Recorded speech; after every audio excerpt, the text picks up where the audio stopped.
Bom dia, hoje é sábado, dia 26 de junho, mais um final de semana iniciando, e é tão bom começá-lo na presença de Deus. Em nome do Pai, do Filho e do Espírito Santo. Amém. O Evangelho é de Mateus, no capítulo 8. Naquele tempo, quando Jesus entrou em Cafarnaum, um oficial romano aproximou-se dele suplicando: Senhor, o meu empregado está de cama lá em casa, sofrendo terrivelmente com uma paralisia. Jesus respondeu: Vou curá-lo. O oficial disse: Senhor, eu não sou digno de que entres na minha casa. Dize uma só palavra e o meu empregado ficará curado, pois eu também sou subordinado e tenho soldados debaixo de minhas ordens. E digo a um vai, e ele vai, e a outro vem, e ele vem, e digo ao meu escravo, faz isto, e ele faz. Quando ouviu isso, Jesus ficou admirado e disse aos que o seguiam: Em verdade vos digo, nunca encontrei em Israel alguém que tivesse tanta fé. Eu vos digo, muitos irão do Oriente e do Ocidente e se sentarão à mesa do reino de Deus junto com Abraão, Isaque e Jacó, enquanto os herdeiros do reino serão jogados para fora, nas trevas, onde haverá choro e ranger de dentes. Então Jesus disse ao oficial: Vai, e seja feito como tu creste. E naquela mesma hora o empregado ficou curado. Entrando Jesus na casa de Pedro, viu a sogra dele deitada e com febre. Tocou-lhe a mão e a febre a deixou. Ela se levantou e pôs-se a servi-lo. Quando caiu a tarde, levaram a Jesus muitas pessoas possuídas pelo demônio. Ele expulsou os espíritos com sua palavra e curou todos os doentes, para que se cumprisse o que foi dito pelo profeta Isaías. Ele tomou as nossas dores e carregou as nossas enfermidades. Palavra da salvação. Glória a vós, Senhor.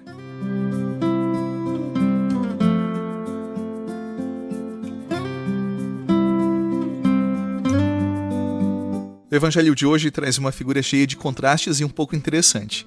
Um centurião.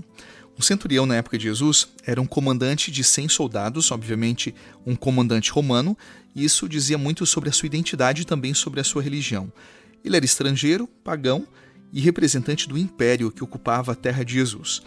Ele encarnava tudo que mantinha um homem distante do Deus daquele povo. E pelas regras religiosas da época, ele sequer poderia se aproximar de Jesus. E é justamente ele quem procura Jesus. O que o empurra para perto do Senhor foi a dor, a experiência da dor, a experiência do sofrimento.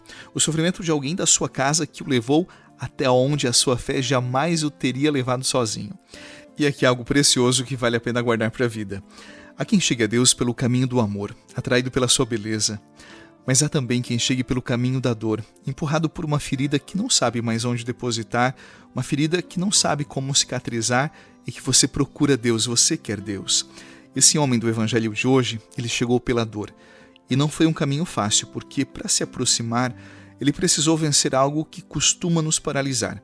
A sensação de não merecer Deus, de não ser digno dos favores de Deus.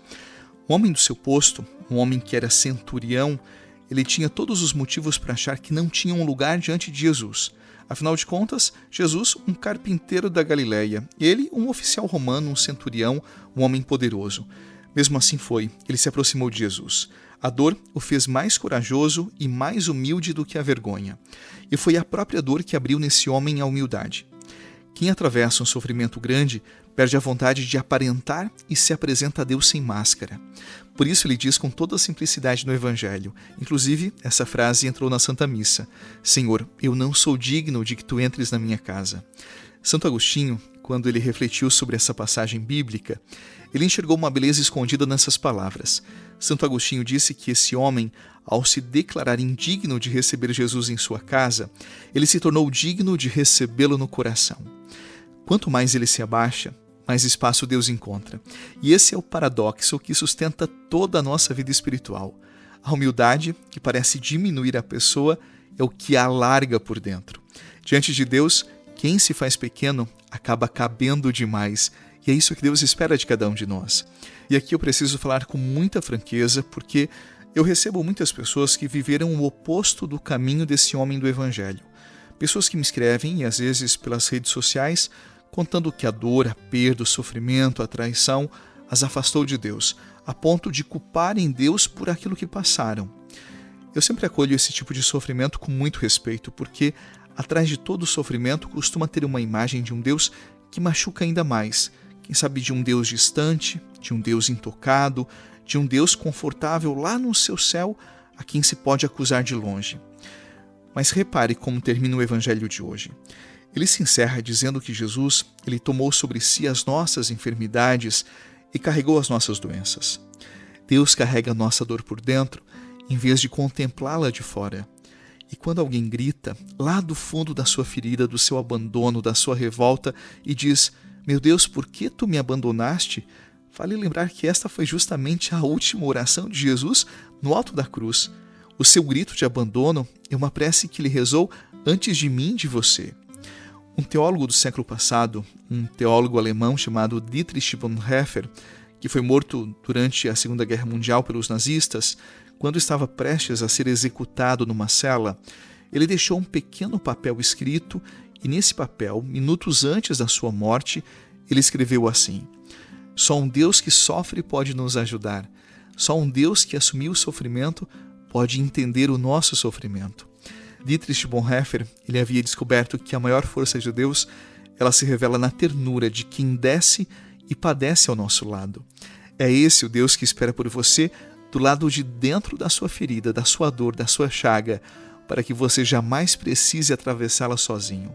Então não nos esqueçamos. Tem pessoas que vão a Deus pelo amor, outras vão a Ele pela dor. E de todos os caminhos Deus se vale para comunicar o seu amor e nos fortalecer na força da sua misericórdia. Então não desprezemos a nossa dor. O Filho de Deus, o próprio Deus, a assumiu e hoje Ele entende o nosso coração e não está distante dos nossos dramas.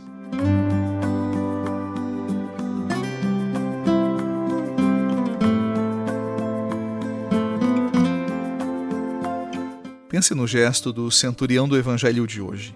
Um comandante, alguém que passava os dias sendo obedecido e agora estava ajoelhado diante de um carpinteiro da Galileia.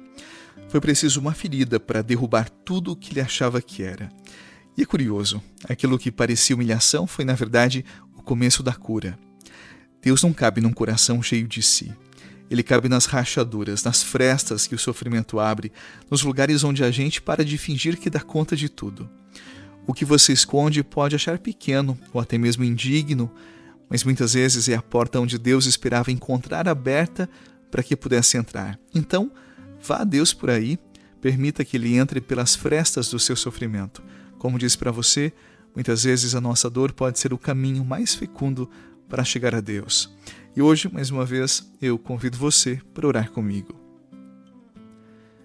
Meu Deus, é estranho admitir, mas eu demorei a entender que não era a minha força que te agradava, e sim a minha confiança. Eu vivi de joelhos diante das minhas próprias exigências, sempre achando que faltava algo em mim para te merecer. E nesse dia, eu percebo que tu nunca pediste perfeição. Tu pediste só que eu te deixasse entrar. Então entra, Senhor, no meu coração, não apenas naquilo que eu tenho de bom, mas sobretudo naquilo que ainda precisa ser curado dentro de mim.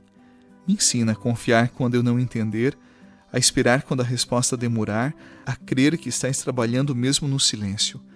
E faz do meu coração um lugar pequeno, um lugar aberto, porque nos corações pequenos e abertos que tu cabes inteiro.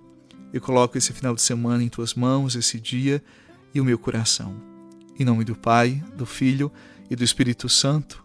Amém. Bom final de semana para você, muita paz e até a noite.